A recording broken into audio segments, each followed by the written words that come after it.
많은 환자분들에게 치과에서 제일 무서운 순간을 얘기할 때면 100이면 100, 의사가 주사기 들고 자 조금 따끔합니다 할 때죠. 그때 막 온몸에 힘이 팍 들어가고 두 눈 질끈 감잖아요. 치과 치료라는 게 진짜 0.1mm의 오차도 용납이 안 되는 초정밀 작업이거든요. 근데 만약 치료 중에 환자분이 아파서 움찔하고 움직였다 바로 사고로 이어질 수 있는 거예요. 마취는 환자와 의사 그리고 우리 모두를 위한 가장 중요한 안전 벨트인 셈이죠. 안녕하세요. 유명한 유명상 원장입니다. 근데 치과에 갔는데 마취가 안 된다는 분들이 의외로 있으신데 예, 굉장히 많아요. 생각보다. 그럴 때는 어떻게 좀 치료를 하시나요? 이런 분들은 기본적으로 그 전에 치과 치료를 받을 때 마취가 안 돼서 치과 치료 받는 내내 막 진짜 통증을 느끼면서 하셨기 때문에 트라우마가 있어요. 그렇기 때문에 대개는 그냥 저는 수면 마취를 해서 치료를 좀 받아야 될 것 같아요 라고 하시는 분들이 많아요. 이제 이런 분들은 저도 강제적으로 그냥 저희 진짜 마취 다 잘하고 어지간한 분들은 다 마취해 드릴 수 있으니까 그냥 한번 해보세요 라고는 제가 강제하지는 못해서 일단 이런 분들은 진짜 수면 마취를 먼저 해서 치료를 하는 경우도 많고요. 대개는 마취를 잘 하고 여러 노하우들이 있는데 그런 방법을 통해서 마취를 잘 해드리면 치과 치료를 받는 순간 내내 통증을 느끼면서 하실 일은 없으니까 저를 믿고 한번 치료를 한번 해보자 해가지고 또 그냥 잘 하시는 분들도 있습니다. 그럼 그렇게 마취가 안 되시는 분들은 왜 안 되시는 거예요? 왜 안 되냐면 마취를 제대로 못해서 그래요. 내지는 마취가 제대로 안 될 만한 환경을 가진 채로 오셔서 그렇습니다. 대개는 염증이 너무 심한 채로 오시거나 충치가 신경까지 가서 치수염이 온 상태로 너무 치아가 그냥 가만히 있어도 어금니가 막 아파서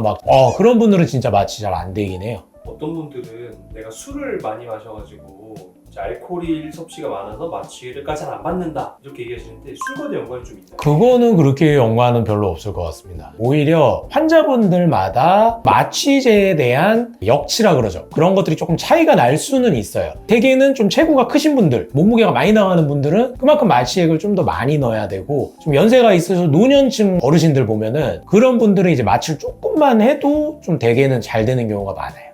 그럼 마취제를 오히려 너무 많이 했을 때는 좀 안 좋은 상황이 생길 수가 있나요? 국소 마취제는 대개는 인체에 무해하고 체내에서도 다 분해가 되기 때문에 이런 경우는 거의 없죠. PD님은 그러면 치과에서 제일 무서운 순간이 언제예요? 저는 이제 의자 앉아서 이제 마취 들어가기 전이 제일 무섭더라고요. 막상 마취 들어가면 안 아픈데 들어갈 때 이제 찔리는 그 느낌이 너무 무섭습니다. 많은 환자분들에게 치과에서 제일 무서운 순간을 얘기할 때면 100이면 100, 의사가 주사기 들고 자 조금 따끔합니다 할 때죠. 그때 막 온몸에 힘이 팍 들어가고 두 눈 질끈 감잖아요. 솔직히 저도 그래요. 제가 의사 가운 벗고 저도 의자에 누우면 저도 똑같이 무섭습니다. 근데 혹시 이 마취 주사가 뭔지 왜 해야 하는지 원리를 알고 나면 그 막연한 공포가 확 줄어든다는 거 아세요? 그래서 오늘은 작정하고 치과 마취에 대해 그냥 A부터 Z까지 다 알려드리려고요. 원리가 뭔지, 종류는 뭐가 있는지, 그리고 제일 중요한 안 아프게 마취 주사 맞는 꿀팁까지. 마취 주사가 무서워서 치료를 미루고 계셨다면 오늘 영상이 그 공포를 없애드릴 겁니다. 마취를 왜 해야 할까요? 안 아프려고 반은 맞고 반은 틀려요. 더 중요한 건 환자분의 안전과 치료의 성공률을 위한 거예요. 치과 치료라는 게 진짜 0.1mm의 오차도 용납이 안 되는 초정밀 작업이거든요. 근데 만약 치료 중에 환자분이 아파서 움찔하고 움직였다 바로 사고로 이어질 수 있는 거예요. 마취는 환자와 의사 그리고 우리 모두를 위한 가장 중요한 안전 벨트인 셈이죠. 원리는 진짜 간단해요. 우리 몸의 신경을 전화선이라고 생각해 보세요. 치아에서 아프다는 신호가 생기면 이 전화선을 타고 뇌까지 전달되는 거예요. 마취약은 뭐냐? 이 전화선을 잠깐 먹통으로 만들어 버리는 겁니다. 통증 신호가 뇌까지 전달되지 않게 길을 끊어버리는 거죠. 그래서 감각이 얼얼한 거고요. 되게 과학적이죠? 그럼 치과 의사들마다 마취를 다 똑같이 하는 건가요? 아니에요. 똑같은 치과 마취여도 다 똑같은 마취가 아니에요. 크게 두 가지로 나뉘는데 여기서 의사의 그 마취 실력 차이가 좀 납니다. 첫 번째는 핀포인트 마취, 침윤 마취예요. 치료할 치아 바로 그 주변에 주사를 놔서 그 약이 스펀지처럼 스며들게 해가지고 그 치아 신경만 딱 마취하는 거예요. 간단한 충치 치료나 위턱 어금니, 앞니할 때 쓰는 가장 일반적인 마취 방법이죠. 두 번째는 메인 신경 차단 마취, 즉 전달 마취입니다. 아래턱 어금니처럼 뼈가 두껍고 단단한 부위는 핀포인트 마취가 잘 안 먹혀요. 그래서 아예 그 동네 감각을 담당하는 아주 굵은 그 메인 신경이 지나가는 길목을 정확히 찾아서 마취를 하는 겁니다. 신경의 상류를 막아버리는 거죠. 그래서 아예 어금니를 마취하면 혀랑 입술까지 같이 얼얼해지는 거예요. 이 메인 신경을 정확하게 한 번에 딱 찾아서 마취하는 게 진짜 기술이거든요. 턱뼈 구조랑 그 안에 신경, 혈관기를 훤히 꿰고 있어야 해요. 이게 바로 저 같은 구강암면외과 전문의들이 대학병원에서부터 수련 내내 하는 일이고, 임플란트 같은 큰 수술을 안전하게 할 수 있는 기본 중에 기본 실력인 겁니다. 자, 근데 안전한 마취는 의사 혼자 잘한다고 되는 게 아니에요. 환자분이 꼭 지켜주셔야 할 약속이 있어요. 저희가 마취 전에 뭐 혈압 있으세요? 당뇨 있으세요? 드시는 약은요? 하고 묻는 거 절대 귀찮아서 형식적으로 하는 게 아닙니다.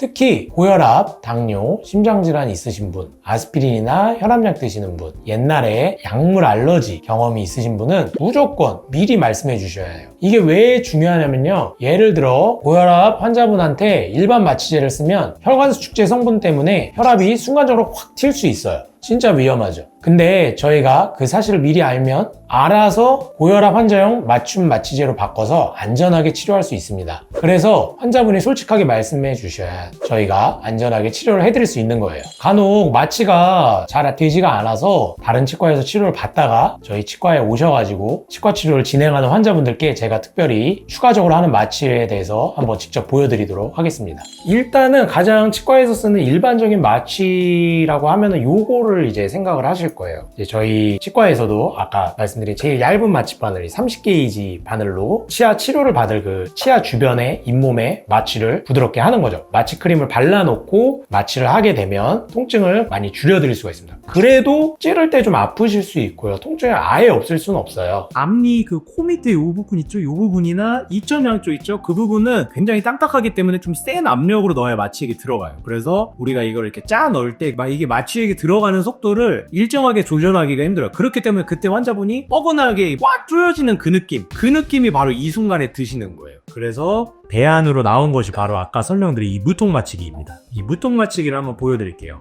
똑같아요. 바늘이랑 마취 들어가는 국소 마취제 있죠? 그 종류는 똑같아요. 그래서 똑같은 재료와 기구를 가지고 하지만 사람 손으로 하는 거랑 기계가 정밀하게 하는 거랑 좀 다를 수 있어요. 이제 보면은 마취 양도 조절할 수가 있고요. 그리고 마취제가 들어가는 압력도 조절할 수 있어요. 특히 이건 좀 노하우긴 한데 윗턱이나 아래턱이 바깥쪽 부분은 아무래도 느슨한 잇몸 점막으로 돼 있기 때문에 이런 부분은 마취 압력을 좀 살살 넣어도 마취액이 다 들어가요. 그렇기 때문에 굳이 압력을 높게 해서 할 필요가 없어요. 그래야 환자분들이 통증도 덜 느끼고요. 다만 입천장 쪽이나 앞니 뒤편 이런 부분들은 잇몸이 딱딱하기 때문에 마취액이 낮은 압력으로 넣으면 아예 들어가질 않아요, 마취액이. 그래서 가급적 압력을 높게 해서 넣어주긴 해야 됩니다. 그래서 마취액을 환자분께 제가 이제 넣어드리는 걸 보면은 앞니를 마취한다라고 해볼게요. 겉에 위에 앞니. 이 부분 되게 아파요. 그래서 가장 마취를 아파하시는 부분입니다. 그래서 실제로 이 부분에 마취를 할 때 부드럽게 이제 거의 뭐 그냥 터치한다 정도의 느낌으로 이렇게 싹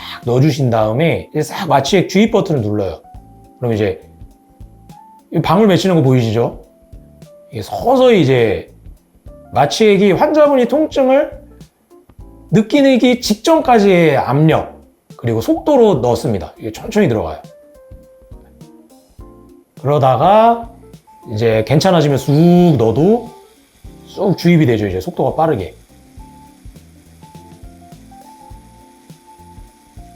자, 이제 한 15초에서 20초가 됐는데 이게 이런 방식으로 마취액을 넣는 거랑 우리 그냥 뭐 별 신경 안 쓰고 그냥 15초 동안 마취액을 아까 이걸로 꽉 짜놓는 거랑은 뭐 환자분들이 느끼는 통증이 천지 차이입니다. 그래서 저희도 가급적 최대한 조심스럽게 무통 마취기를 써서 이제 최대한 환자분들의 통증을 덜 느끼시도록 마취를 해드리고 있어요. 그래서 어르신분들 같은 경우에는 저희 치과 와가지고 이렇게 마취하시면 마취 좀 확실히 덜 아프게 하네 하시면서 뭐 치료 자체를 떠나서 이 마취에 굉장히 좀 만족을 하시고 저희 치과를 많이 신뢰를 해주시고 다시 찾아주시고 이렇게 해주시는 분들이 굉장히 많습니다. 치주 인대 주사는 보통 염증이 정말 심해서 내지는 아까 말씀드린 대로 시술 과정 중에 통증을 내내 느끼시면서 오시는 분들이 있어요. 그런 분들은 치과 치료 자체가 트라우마가 돼버리기 때문에 일반적인 방법으로는 마취가 어느 정도 되는 게 한계가 있기 때문에 거의 뭐 고문 수준이에요. 이제 이런 분들은 이제 저희 치과 오시면 이제 마취를 추가적으로 더 해드립니다. 그게 바로 뭐냐면 치주 인대 마취, 인대 마취는 치아와 잇몸 사이에 치주 인대가 있어요. 그 부분에다가 마취를 하는 건데 아까 그 같은 방식의 마취를 이런 데다 점막 부분에다 하는 게 아니고요. 치아와 잇몸 사이 그 인대 부분, 이 부분 있죠? 이 부분 안에다가 쭉 넣어가지고 여기를 마취를 해드리는 거예요. 그래서 조금이라도 더 이렇게 인대 마취를 해서 마취를 해드리게 된다 그러면 조금 더 마취가 어느 정도 깊게 돼서 통증을 느끼지 않는 상태로 편하게 계획된 치료를 해드리는 경우가 꽤 많습니다. 사례를 한번 보여드릴게요. 이 부분은 한번 이제 제가 설명드리면 아까 말씀드린 그 인대 마취를 활용을 해서 다른 치과에서 마취가 안 돼서 치료가 중단돼서 오신 환자분을 발치를 마무리하고 심지어 임플란트까지 그 자리에서 신고 마무리를 했던 케이스입니다. 이제 여기 엑스레이 보면 잘 보이죠? 이게 지금 신경치료하고 마무리해놓은 어금니가 염증이 생겨서 이를 빼시고 임플란트를 하시기로 하셨는데 이런 치아는 이제 한 덩어리로 나오지가 않기 때문에 이렇게 잡아서 흔들어 보다 이제 안 나오면 결국에는 치아를 쪼개서 빼게 되는 거예요. 그래서 치아를 쪼개려고 여기 지금 보이시죠? 이렇게.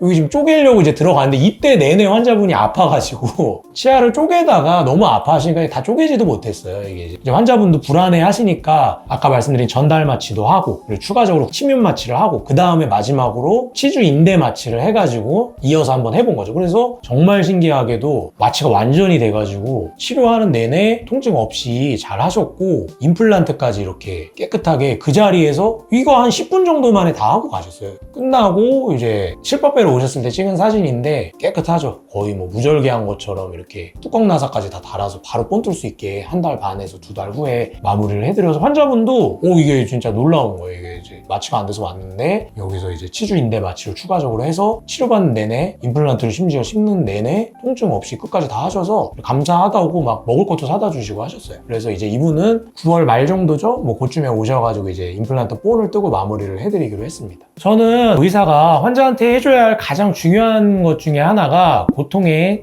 총량을 줄여주는 것이라고 생각해요. 그 시작은 당연히 안 아픈 마취고요. 그래서 저희 병원은 환자분들의 마취 통증을 줄여드리려고 거의 발악 수준으로 노력합니다. 저희만의 3단계 통증 경감 시스템인데요. 먼저 1단계로는 마취 연고를 아주 충분하게 듬뿍 발라드려서 주사 바늘이 잇몸에 들어가는 그 첫 따끔함도 싫어하시는 분들께 그 주사 전에 마취 연고를 아낌없이 충분한 시간을 들여서 잇몸 표면을 먼저 얼얼하게 만들고요. 그리고 두 번째로는 편존에서 가장 얇은 바늘 쓰기. 이게 바로 당연한 거죠. 바늘은 가늘수록 통증이 적어요. 그래서 저희는 현재 나온 마취바늘 중에 가장 얇은 규격만 고집해서 씁니다. 세 번째는 최첨단 장비를 동원하기가 있어요. 사실 마취가 진짜 아픈 건 바늘로 찌를 때에도 아프지만 마취액이 잇몸으로 들어갈 때 그 압력 때문이에요. 이 컴퓨터 제어 마취기는 사람이 손으로 주입하는 거랑 비교도 안 되게 아주 느리고 일정한 압력으로 마취액을 넣어서 환자분이 거의 불편감을 못 느끼게 해줘요. 환자분의 고통과 공포감을 줄여드리는 게 의사가 당연히 해야 할 일이기 때문에 저희는 이런 식으로 국소 마취를 진행하고 있습니다. 오늘 치과 마취에 대해 정리를 해드렸는데요. 이제 좀 공포심이 줄어드셨나요? 정리하자면 치과 마취는 안전하고 필수적인 과정이고 원리를 이해하고 내 몸 상태를 의사에게 잘 알리고 병원의 노력이 더해지면 더 이상 무서운 존재가 아니라는 겁니다. 오히려 막연하게 무서워하다가 치료 시기를 놓치면 그때는 더 큰 치과 수술을 해야 하고 임플란트 1개 할 거를 10개씩 해야 하는 훨씬 더 무서운 결과를 가져와요. 여러분의 그 무서운 마음 저희 의사들이 다 아니까 너무 걱정하지 마시고 오늘 영상 보셨으면 더 이상 미루지 말고 치과 예약을 하셔서 가장 편안하고 안전하게 치료를 받으시길 바라겠습니다. 궁금한 점 있으시면 아래 댓글로 편하게 남겨주시고요. 지금까지 유명한 유명상 원장이었습니다. 감사합니다.